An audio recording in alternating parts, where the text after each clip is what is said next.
Hi, I'm Josh Miller, the managing partner of Made in USA Films, LLC, and I'm here with Hiram Lai, the managing partner of UCAN Zippers in business development and marketing. Hiram, we kind of want to do a little behind the scenes deal here. So Hiram is kind of like the guru behind this whole trip, and I just wanted to pick his brain a little bit and get him on camera.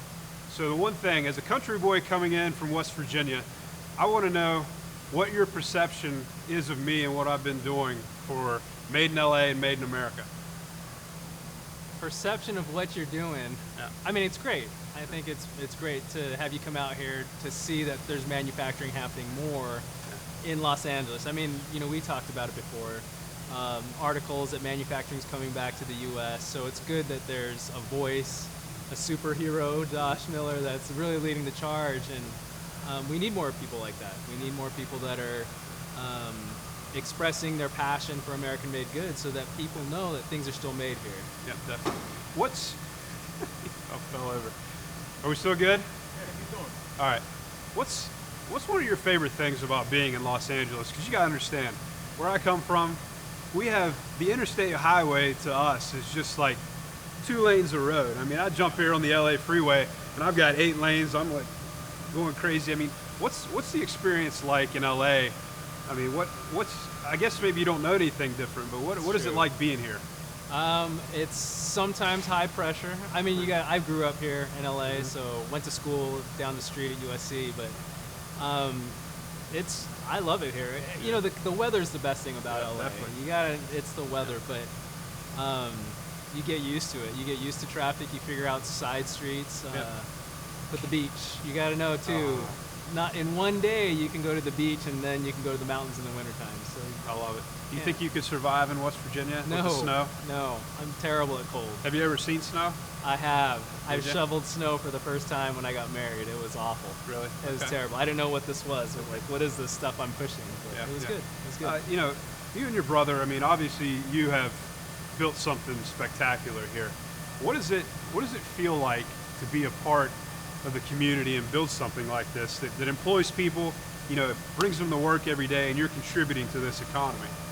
That's great. I mean, you know, when we stand back, when Malin and I stand back and take a look at everything that, you know, my father started with and then where it's going now, it's just a great opportunity for us to build on top of it and contribute to all these employees who have stuck it out with us. I mean, it hasn't been an easy trip. You know, the heyday was in the mid-90s, and then after that, everything went downhill with China. So as we keep building on what we can and keep things here in the United States, it's a great opportunity for, you know, these people, the employees that we have here to pass on even their knowledge to new employees that we're hiring. I mean, do you feel at the end of the day it's worth staying here and it's worth fighting for? Absolutely. Yeah, staying here is important. I mean, you know, we talk about reshoring. Things are coming back. Manufacturing overseas isn't what it was all cracked up to be. You know, there's been problems. We've had calls from manufacturers overseas saying, hey, we need some help to cover something that's been damaged. And that's just the trend right now. People are realizing that things can still be made here in the U.S. Do you feel that UCAN can lead the way, you know, in terms of the Made in LA movement? Yeah, I mean, I think we're one of the strong voices. It doesn't take, I don't think it can only take one company. Like, we need a lot of companies to join together and to really, you know, band together and say, hey, let's keep doing things here in Los Angeles. And it helps the supply chain, and at the very end of the day, it helps the consumers because everything's close and it doesn't have to be done overseas. Well, I appreciate everything you do. It makes me proud to come here. Like I said, a country boy coming from West Virginia, it's amazing to come here to Los Angeles. I know being here for so long, a lot of this stuff you take for granted, but to me, this is amazing.